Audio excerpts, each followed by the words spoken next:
First thing I wanted to do is do that volume problem. A lot of people have been struggling with in the lesson on literal equations. It is a kind of a mixture of geometry and algebra.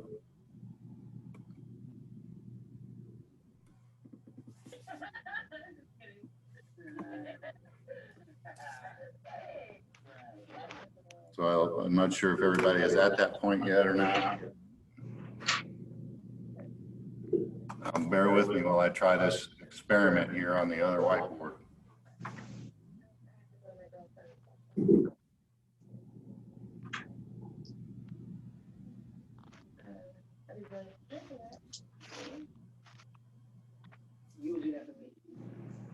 Okay, hopefully you can hear me now, or at least see me. Yes.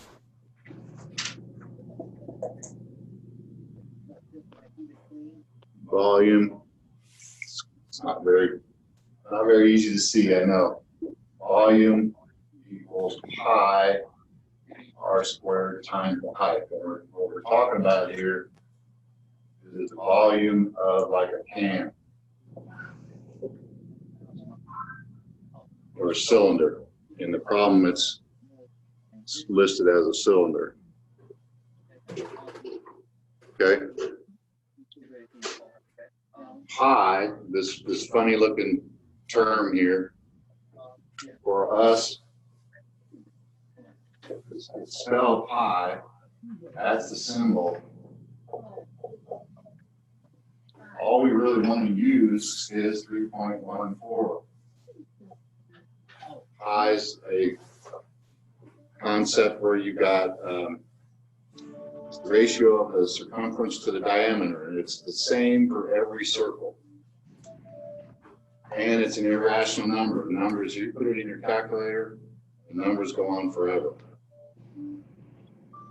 So for the volume, and the question that's in Odyssey where it says we're going to use 2/3 of the volume or 3/4 of the volume. Right now, I'm going to say we're going to use 4/5 of the volume. The radius, the R, that's what the R is. R equals the radius at a point from the center of the circle to the edge. This is R. So if R is 2, R squared is going to be 4. Our height is just this. Let's say that's 7 inches high.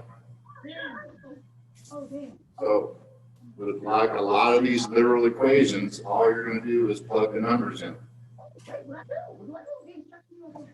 Volume equals pi times r squared, 2 squared, times the height.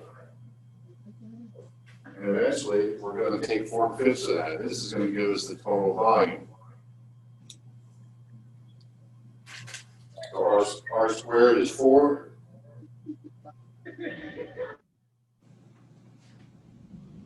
I can't do these calculations in my head. So 4 times 7 times 3.14. That is 87.92.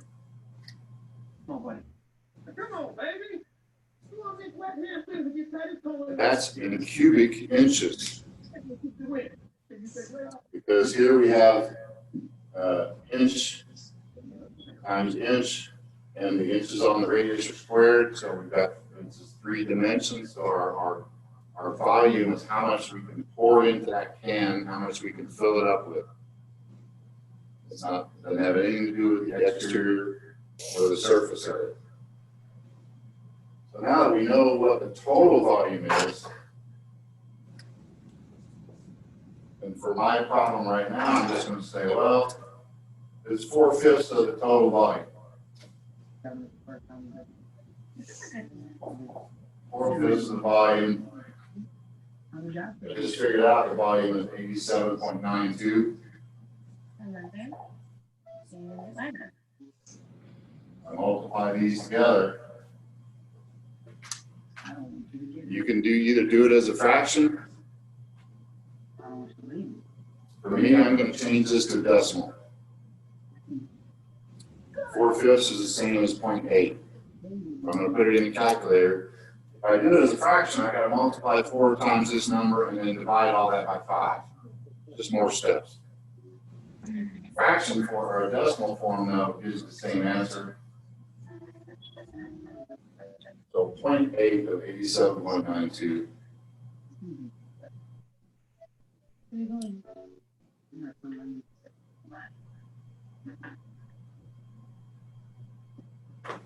Times 0.8, 70.336.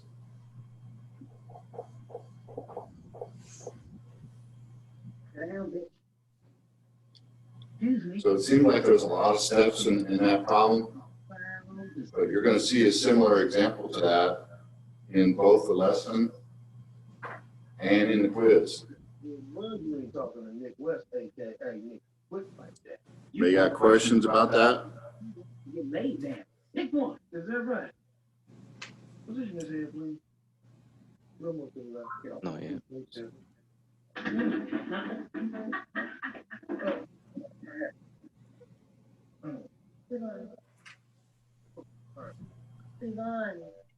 Hey. Okay. Oh. Nothing. Just looking at my phone. Well, I don't know how that was for you guys at home or wherever you're at, looking at it on the Zoom. Sounds like we're still getting that echo a little bit. Thank you. Thank you for grading.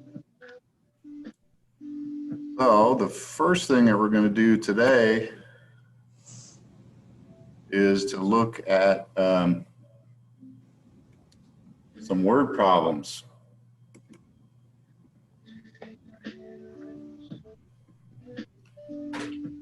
I like to joke that these are everybody's favorites, but I know that that's not true.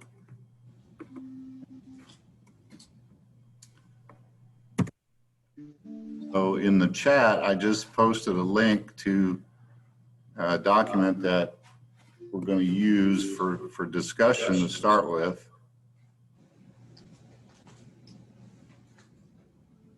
And I got to find it.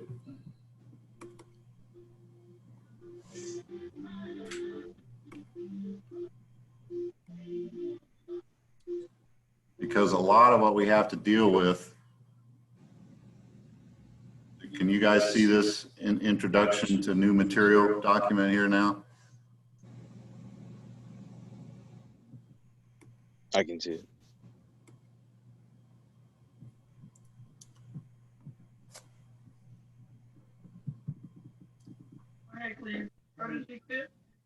The big thing, can you all see this here on the Zoom? Yes. Does not look like it. Mr. Milk, Sassy, Shower, and Save. Wasn't pretty popular. I'm gonna go with the shade. What happened? I think on Monday, on Tuesday, we're gonna go back over our there.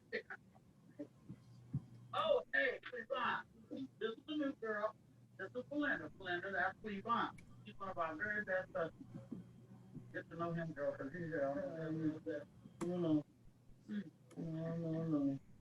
Cleavon usually likes the courtesy pack. You don't need the goggles today, Cleve? There we go. This should be better. Man. Here you go. All right. Introduction to new material. Already. Part of what you're going to see in these lessons here is a lot of discussion about translating.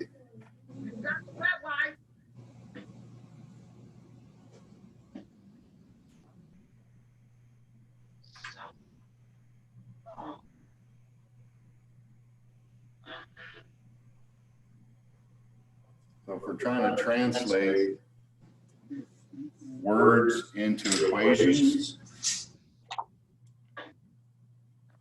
a lot of new vocabulary might be coming into play here that you're not familiar with. We've already talked about variables.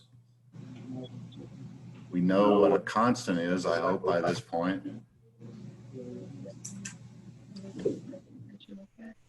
Constant is just a number that doesn't change.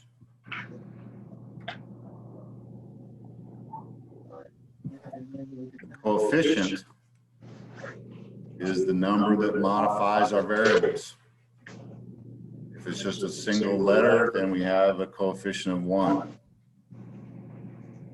If it's a negative x, then it's negative 1. So when you start looking at trying to translate from words into equations, I thought this list would be helpful because it includes the 4 operations. You know, we only have 4 operations to worry about: addition, subtraction, multiplication, division. So any of these words here in this column under addition are going to tell you that's an addition problem. The one that's technically most common is the word sum. If you're getting a sum, you know that it's an addition problem. All those other words are also telling you it's addition.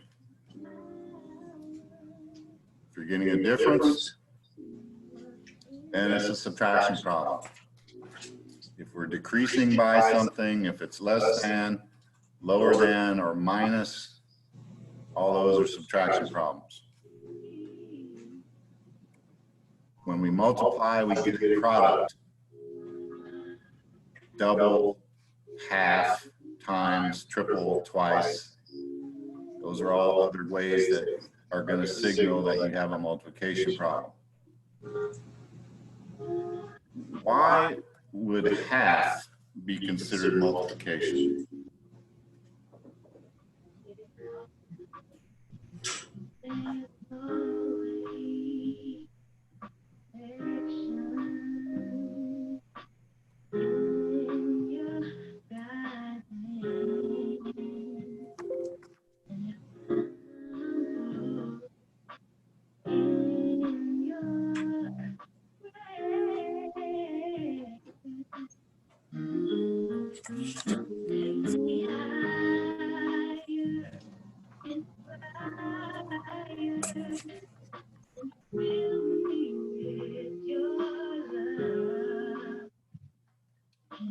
Anybody have an idea why half would be considered multiplication?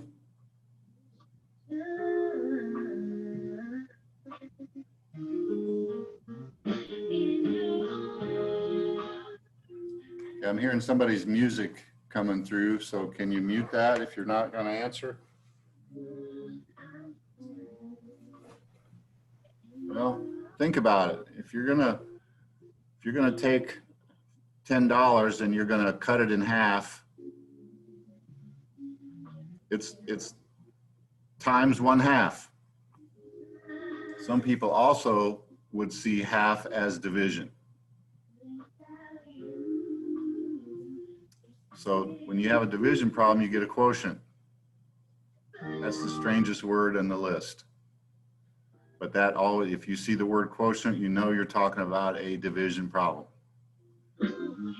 Ratio, quotient of, percent, these are all ways to signal division problems. And the last column there tells you where to put the equal sign in your equation.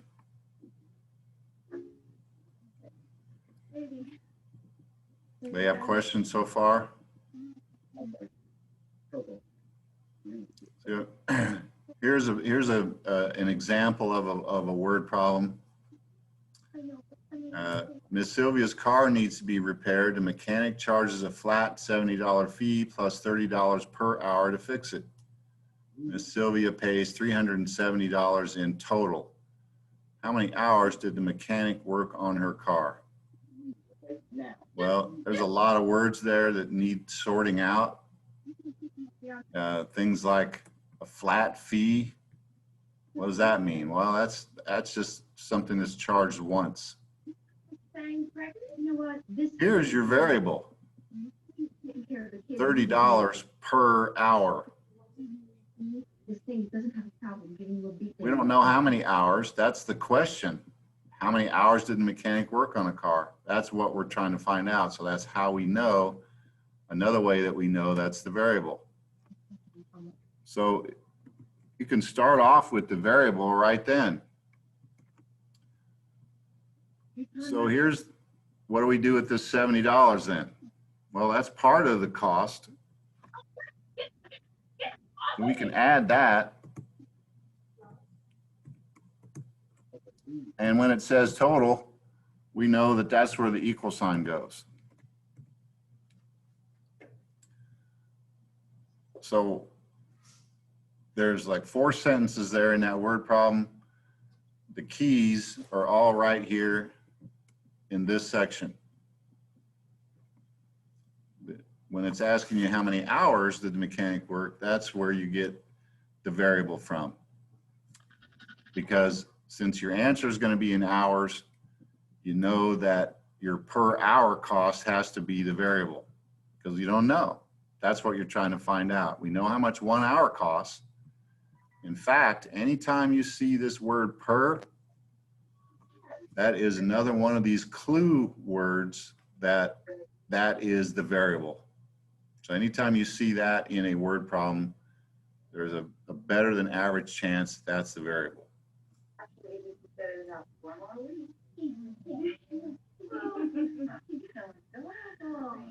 Okay, so let's look at what OdysseyWare has in this section then. Oh, trust me, I will know. When is he gonna get out?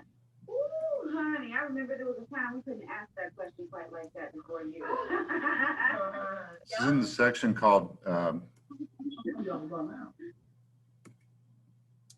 problem solving, where you're translating phrases into, in this case, inequality statements, not equations. A couple more vocabulary words here. What's the maximum? Well, that's the most that something could be. Yep, the largest value. That's the highest some number will be. The minimum, the smallest. One of the examples that we use a lot of times when we're talking about inequalities and we have these minimums is if anybody's ever been to Kings Island or Cedar Point or Holiday World, any of these amusement parks where you're going to ride a roller coaster, there's be a sign right at the beginning, you must be a minimum of 48 inches tall to ride this ride. That's an inequality. Now, if you're thinking about joining the military, they typically don't take people after a certain age. So that's going to be another inequality where it uses the maximum term though. The oldest that you can be to join the military, let's say, is 35 years old. So that's the largest value. That's the maximum. That would be less than or equal to. And so getting used to doing those sort of translations, when you have the maximum, that's going to be less than or equal to, because it could be exactly equal, but it can't go over that. The minimum is exactly the opposite. It's going to be greater than or equal to. You can be 48 inches tall and ride that roller coaster, but you can't ride it if you're 47 inches tall. You have to be at least 48 inches tall in that example to ride that roller coaster. Questions, anybody?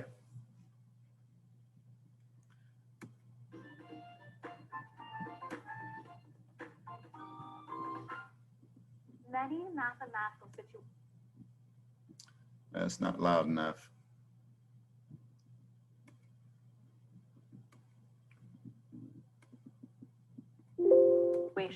Can't be described by an exact value. For example, Jacob's car can hold at most 6 people. Or fewer than 12 students turn their history paper in on time. No fewer than 30 people showed up at Chloe's birthday party. And Charlie sold in excess of 25 magazine subscriptions. An inequality symbol is used to describe these types of situations rather than an equal sign. Each circumstance should be analyzed to determine whether the amount is less than or greater than the given value, and whether the amount can equal the value. Let's look at each of these examples. Jacob's car can hold at most 6 people. That means his car can seat 6 people or less. Using X to represent the amount of people that the car can hold, X has to be less than or equal to 6. Fewer than 12 students turn their history paper in on time. The phrase fewer than means the amount is less than, but not equal to the value. In this case, X is just less than 12. And no fewer than 30 people showed up at Chloe's birthday party. Since the amount is not less than 30, it must be 30 or more. So, X is greater than or equal to 30. And Charlie sold in excess of 25 magazine subscriptions. The phrases exceed and in excessive both mean more than. If the amount of magazines Charlie sold is represented by X, then X is greater than 25. As you translate with inequality statements, use a variable to represent the amount being described. Then, look for keywords to determine which inequality symbol to use.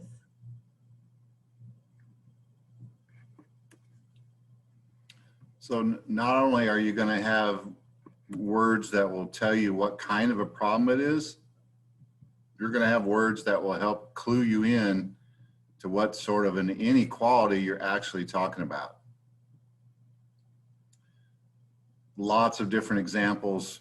You must be at least 18 years old to vote. You must be at least 21 years old to buy alcohol legally. So on and so on and so on. At least means it could be equal to, but it can't be any less than that. So figuring out these word terms and how they translate into problems can be quite the challenge.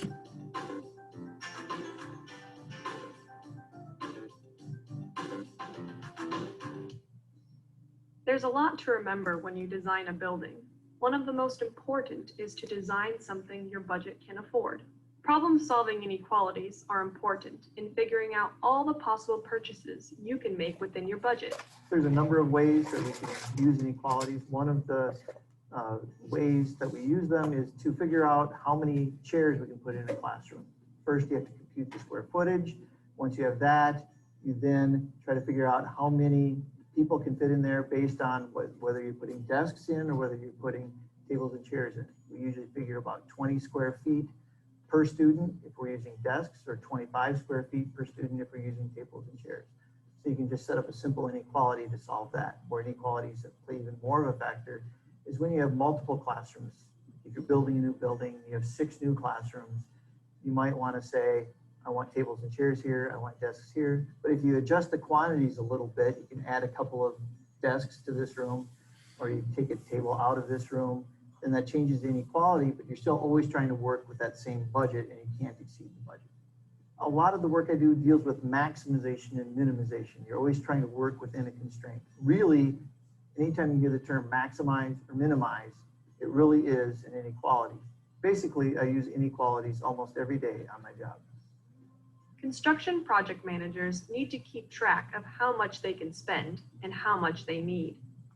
Without the help of inequalities, it would be hard to determine how many tables and chairs they can afford. It would be easy to go over the planned budget, and the company would lose money in the end. Inequalities are also beneficial for farmers, in the same way that construction project managers need them. Looking at mathematical inequalities, I usually take a look in the fall, what seed's going to cost me, what herbicide's going to cost, what fertilizer is going to cost, and make an estimate of what the total package is going to be per acre. And then you got to take a look at your markets. You know, what are they predicting in the future? grain prices are going to be, and I don't want to wind up short, you know, and inequality. I don't want to wind up with less money at the end of the harvest time than what I spent to get to the harvest. You always want to make sure that your revenue at the end when you sell your crop is greater than what your expenses were to put in that crop and to take that crop out at harvest. From designing a building to planting crops, inequalities are important to keep businesses from going bankrupt. Making the right decision is crucial. So there's a couple of good everyday examples. You know, I've already mentioned a few others.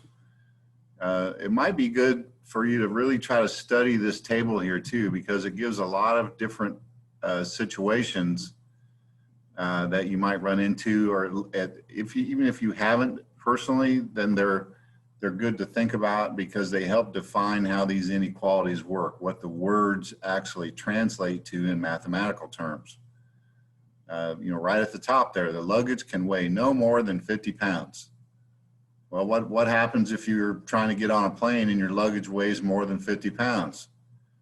You're either going to have to pay a penalty, an extra fee for overweight luggage, or you're going to have to take something out of your luggage to get it under 50 pounds. So it's one of those things, if you're going to fly somewhere, you really need to check out because you don't want to pay the extra fees. And for sure, you don't want to end up having to leave something behind that you packed in your luggage.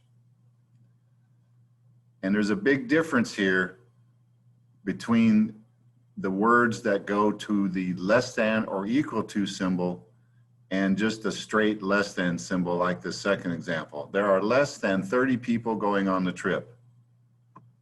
Does that mean that there could be 30? Nope. Less than 30. So 29, there might be only 5. Those numbers are both less than 30. So you have to really pay close attention to the wording on that, because that's going to drive the symbol that you're using, whether it includes some number, then it's also equal to, or if it doesn't, then it's going to be either just plain old less than or greater than.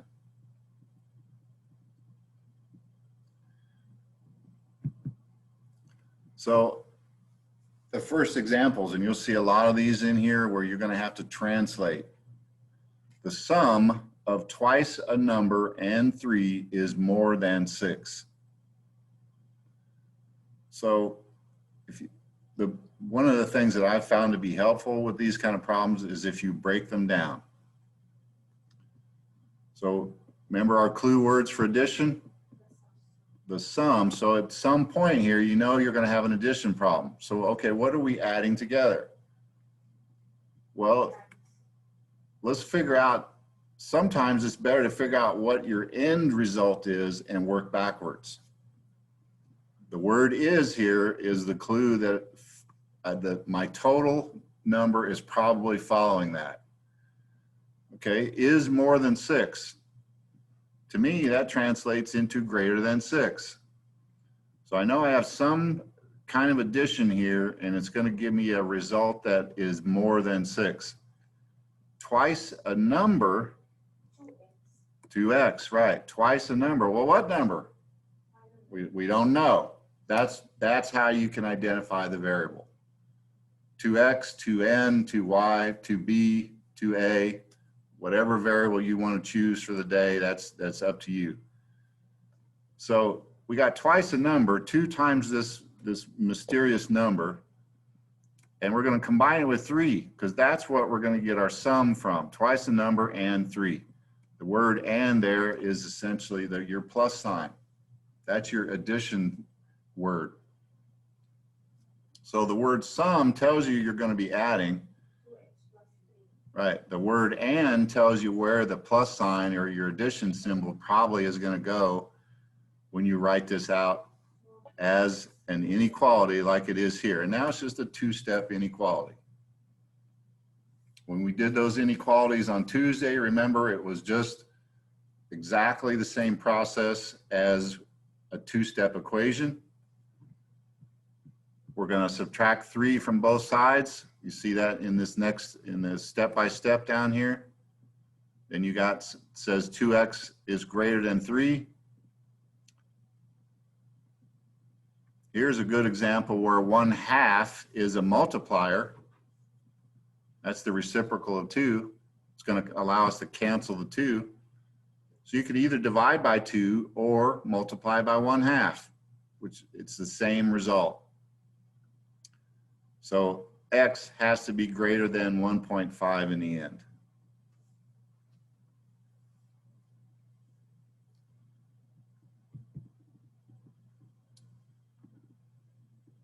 So let's look at one more of these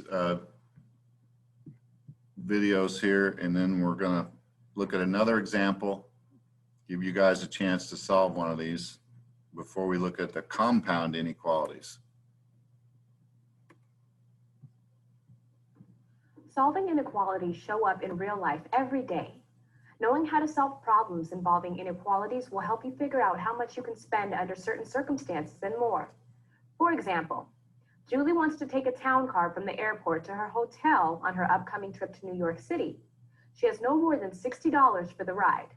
The town car company charges a $20 flat rate and $2.65 a mile after that. How many miles can she go without going over $60? And this is the key right here. She has no more than $60 for the ride. She's only got $60 to spend on that rental. So she cannot go over it. It might come out exactly equal. So what's the symbol going to be in your problem?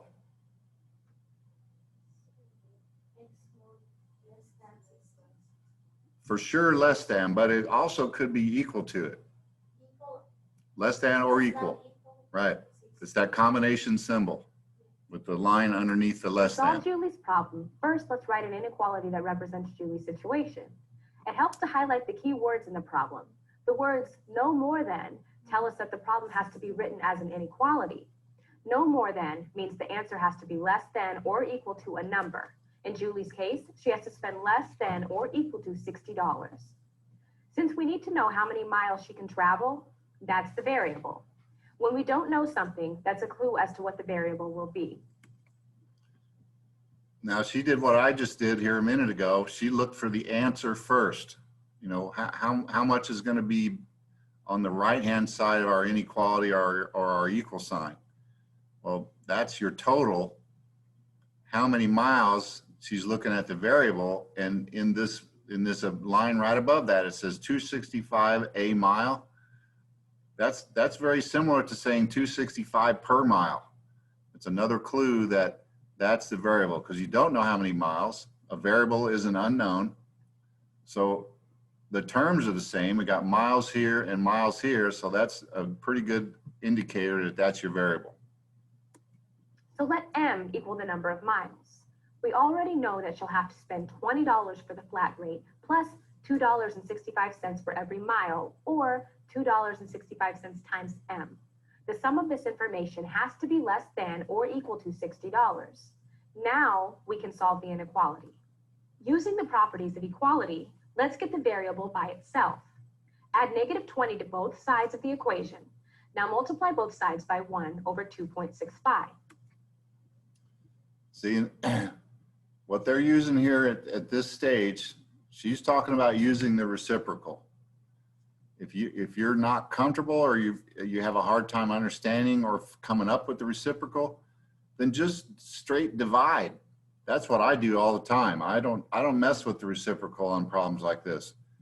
I know that this 265M is $2.65 times M.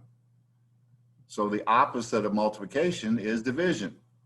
A reciprocal is also the opposite, but for my thinking, I'm just going to straight divide by $2.65 on both sides. You get the same answer either way. Absolutely. You can do it either way. And that's one of the great things that I always like about math, is that there's more than one way to solve these problems. And all I'm trying to do is explain the differences that you may hear me talk about compared to what OdysseyWare says. Just because OdysseyWare says to do it this way, that doesn't mean it's the only way to solve the problem. You might see it a different way, or it might make more sense to you to solve it a different way. I like division. I don't like messing with reciprocals if I can avoid it. M equals roughly 15 miles. Let's check the answer to make sure it's true. 20 plus 2.65 times 15 equals $59.75. Since $59.75 is less than $60, Julie can travel 15 miles or less without going over her budget. And you notice that the mathematical answer that she got was $15 and some cents, 9 cents or something like that. So in the same way that if this were just a straight equation, you would have that one answer of $15.09. We still need to solve it that way so that we know what that equal to answer is. With inequalities, then it means we have to interpret the answer.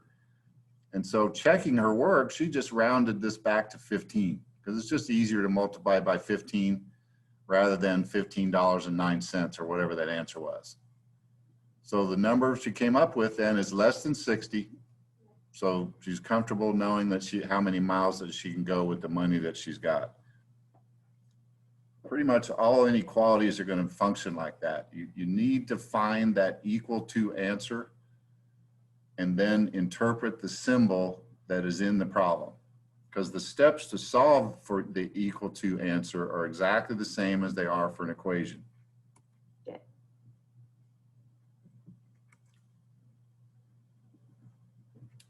Questions, anybody? Hi, Ebony.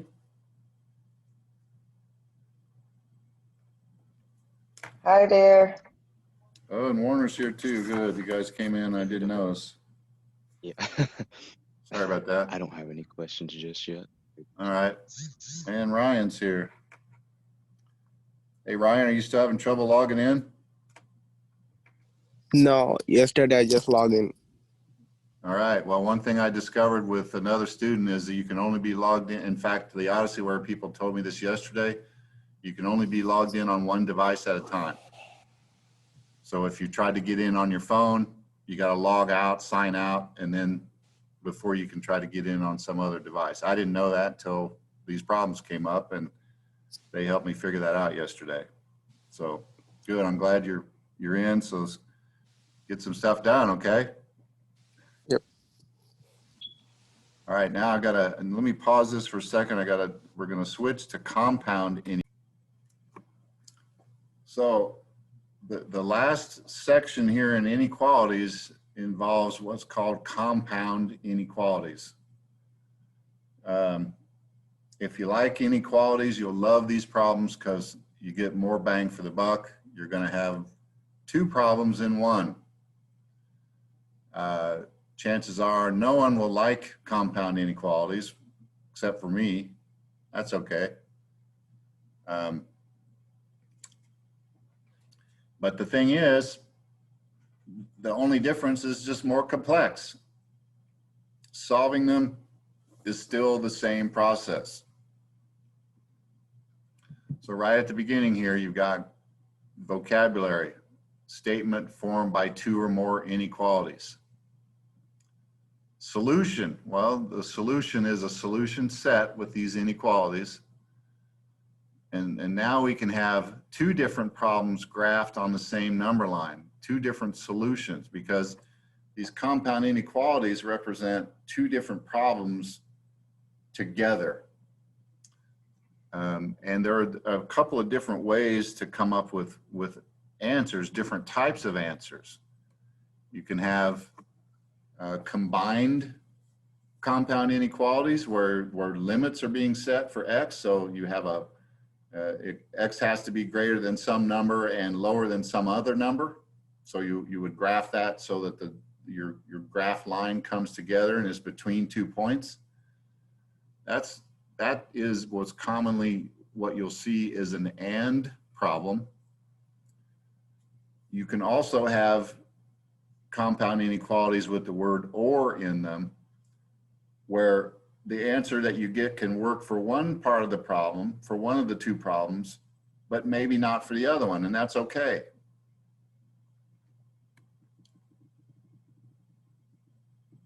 So here's a little background on compound inequalities. compound inequality is a statement formed by two or more inequalities. Every compound inequality is either a union or an intersection. Remember that a union uses the word or and includes every element that is an element of either set. An intersection uses the word and includes every element that is an element of both sets. So these terms here, this union and this U symbol, are going to be good to remember because you'll see those repeated again. Intersection just flips that symbol over. This is what I was talking about as the and problem, because here it says both sets. The union problems are going to be the one that has the word or in it. Now, the tricky thing about these or and problems is the or problems, the union problems always have to have the word or specifically stated in them. These intersection problems don't necessarily have to do that. They don't necessarily have to state that in the problem. It doesn't have to say and for an intersection problem to be a both sets problem. You'll see that here with a couple of examples. To solve a compound inequality, first rewrite the inequality as a union or intersection of two inequalities. In some cases, this set may already have been done for you. Then solve each inequality separately using the addition and multiplication properties of inequality. So it's just twice as much work. We got two problems, you'll graph them together. You just have to do twice as much work because now you're solving them each separately. Finally, find the union or intersection of the two solution sets. Here's an example. Solve the compound inequality -4 is less than or equal to -3x plus 5, which is less than 17. See, here's what I was talking about before. This is an and problem, but it doesn't say and anywhere in it. But because you have this part here in the middle that's shared between the left side and the right side, this part here, this -3x plus 5 is in common to both of these inequalities. So one inequality goes from here, this -4 on the left, and includes the -3x plus 5. So -4 less than or equal to -3x plus 5. The other inequality goes the other direction, -3x plus 5 less than 17. So you can actually rewrite these and split them apart into two different problems if you want. You can also solve it all at once. So it just depends on what you prefer, what you're most comfortable with. This is an intersection, so it can be written as an and statement. -4 is less than or equal to -3x plus 5, and -3x plus 5 is less than 17. So here's what I was just talking about. This has been now split apart into two problems. This -3x plus 5 is in common to both problems. And now you've got one problem here to solve, another problem here. In the end, you want your x term to remain in the middle because when it's finally graphed, you'll see that x is between, literally between two different numbers, both on the graph when you graph it out and when you write it out as your solution. Begin by solving each inequality separately. Add -5 to both sides of the inequality. Then multiply by -1/3. Remember that when an inequality is multiplied or divided by a negative number, the inequality symbol must be reversed. So 3 is greater than or equal to x. We just talked about that rule yesterday. Here they're using the reciprocal again, but if you see this as multiplication and just want to divide by -3, the result's still going to be the same, and that rule applies here with inequalities. When you multiply or divide by negative numbers, you have to reverse the inequality symbol. The weird thing now about inequalities is how to read this, because if you read it just like an English sentence, it says 3 is greater than or equal to X. I'm not sure how to graph that. We can read these inequalities from either direction. We can read it from left to right, or we can read it from right to left. I like to read inequalities starting at the variable. Wherever the variable is, that's going to be the first thing that I say verbally, because it's easier for me to understand how to graph that. So if I read this one starting from X, it's going to say X is less than or equal to 3. Remembering that with our inequality symbols, the point of the arrow is always on the lower number. So X is going to be less than or equal to 3. I could even rewrite it that way if it makes more sense once I say it out loud, or once I think that's the way I want to understand it. Haven't talked about that before with just single inequalities, but with compound inequalities, it's very important because graphing these can be completely opposite what they should be if the variable is not on the left. Or X is less than or equal to 3.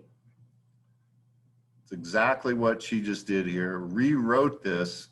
And if you notice, the relationship between the terms and the inequality symbol has not changed. The point of the arrow originally was on X. It's still on X when it's rewritten. The open side, the larger side of the arrow is on 3. When it's rewritten, it's still on 3. So it's like you take the whole thing and spin it around to be able to say it in a way that makes sense, that's easier to graph. Because I don't want to try to figure out what 3 greater than or equal to X actually means. What it means is 3 is the highest number that X could be. But it makes way more sense to my little brain to say X is less than or equal to 3.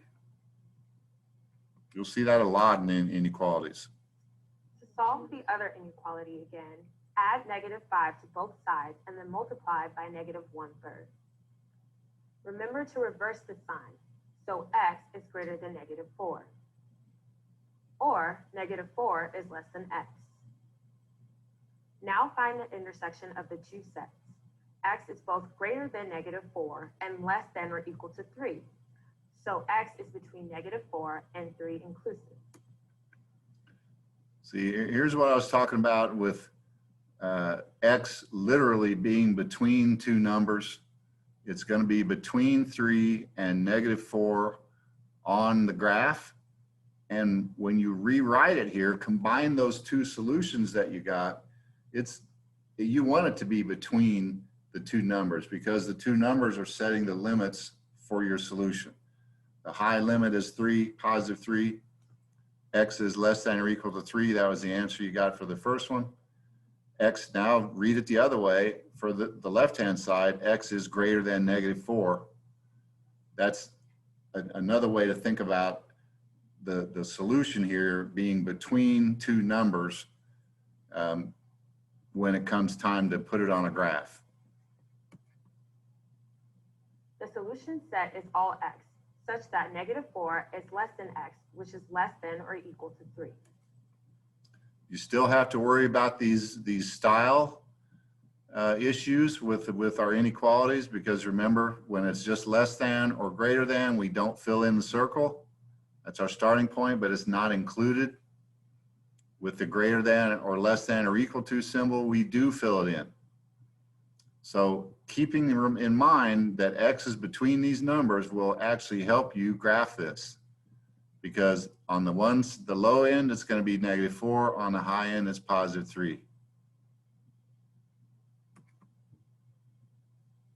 Questions, anybody?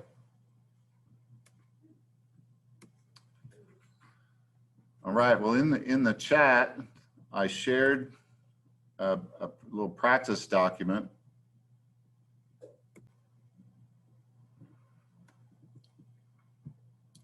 So hopefully everybody can see this compound inequalities practice sheet. This is the one that I linked in the chat. You should be able to download that, or at least pull it up and see it. This is one of those problems that shows you two different, oh shoot, okay. All right, Ashley, thanks. I'll have to fix the sharing properties on that then, okay? Thanks for letting me know. There's gonna be plenty of these in Odysseyware, so I was just hoping that we could look at them together in class, but maybe just go ahead and take notes since it sounds like we're having trouble accessing these. So the very first problem here shows you that we have an OR problem. So this is one of those union problems because now we can have answers that go either to either one of these problems. 2 minus 8a less than negative 78, or 6a minus 10 less than or equal to negative 70.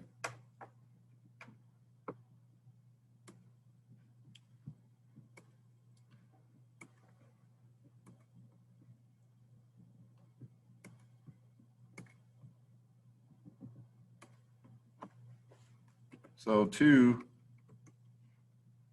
minus 8a less than negative 78, or 6a minus 10 less than equal to negative 70. And it's an OR problem. This looks like twice as much work, and it is, but it's not any more difficult. But if you already understand how to do these two-step equations or two-step inequalities, it's exactly the same. Here, I'm gonna take away 2. We're working towards getting that variable by itself. Minus 2 again. Leaves me on this side with negative 8a less than negative 80. Now in Odysseyware, on those videos, this is where they would use the reciprocal, but I'm just going to divide by negative 8 on both sides.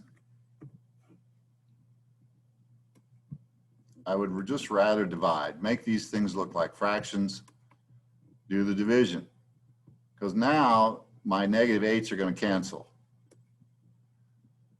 You notice again though, we're dividing by a negative number. So the first thing I'm going to do when I write my solution is reverse the inequality symbol. So A is now instead going to be greater than 10. A is greater than 10. Can always take that, plug it back into the original, check your work.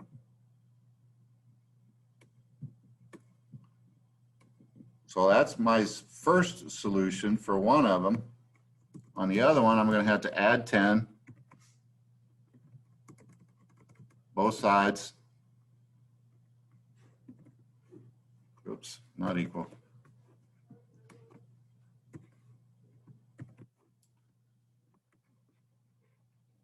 So I'm left with 6a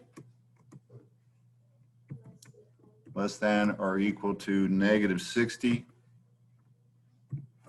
Remember, I'm combining a large negative number with a smaller positive, so my answer here is still going to be negative. Now I'm going to divide by 6. It's not negative, thankfully, so I don't have to worry about reversing the inequality symbol. Again, I'm using straight division. You can do reciprocal if you like, because the reciprocal of 6 would be 1/6. So I end up with A less than or equal to negative 10. Well, I got 10 on both of these. One's negative, one's positive. Oh, you're right. Thank you. I messed that up, didn't I? I'm thinking negative. No, it should be. It's negative. Negative 60 divided by 6 gives me negative 10. So on my number line,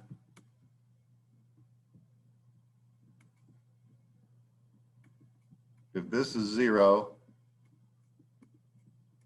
5,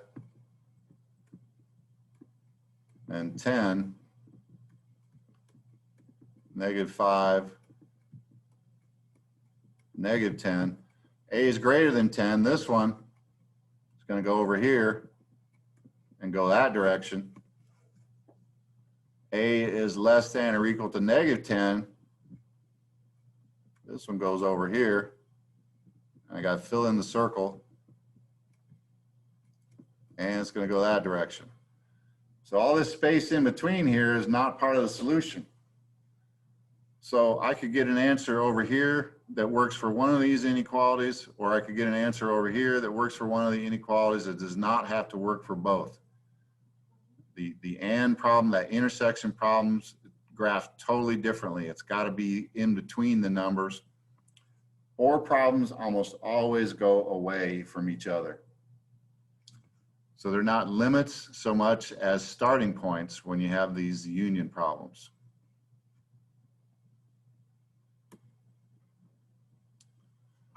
So there's a whole bunch more stuff like that in that section on compound inequalities. We're kind of out of time right now to go any further into it. Appreciate the way you guys have been texting me and let me know when you need help on something. So keep doing that, all right? I'll be around tomorrow. We've got a bunch of stuff that we as teachers have to do here at school in the morning. So I might not be able to get to you immediately if you need help in the morning. And usually again over the weekend, I'll check on things a couple times, but if you need help, don't send me a message through Odysseyware. Send me a text on your phone. That'll get my attention wherever I'm at. May not be able to get back to you right away, obviously on the weekend, but I will check when I get a chance, and I'll let you know.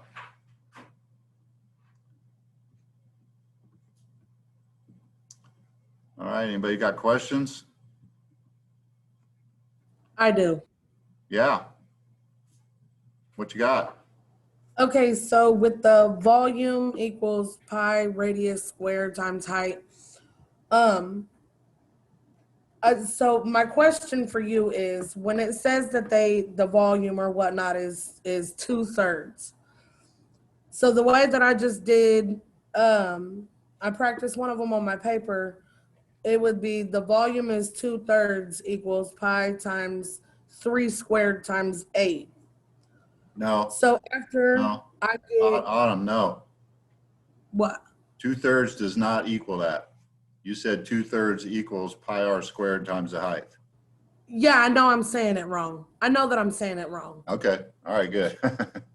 Yeah. So after I got I did the pi and all that, I did all that, and I got the 226.08. So to get 2/3, what I did was divide it by 3 and whatever that is and times it by 2. Am I still going to get the same answer, or is that going to be completely wrong? No, it'll come out the same. Okay, I was making sure. Thank you. Yeah, no problem. It's not how I would do it, but it'll come out the same. In fact, you could take the 2/3 and convert it to a decimal if you want. 0.67 is the same as 2/3. This is about how you understand it the best. And so division in a problem like that, when you have a fraction involved, doing the division first is no problem. As long as you remember to follow it up with the multiplication on the top with the numerator. Thank you. It's a good job. Good question. All right, I'm going to go ahead and end things. I'll stop the recording.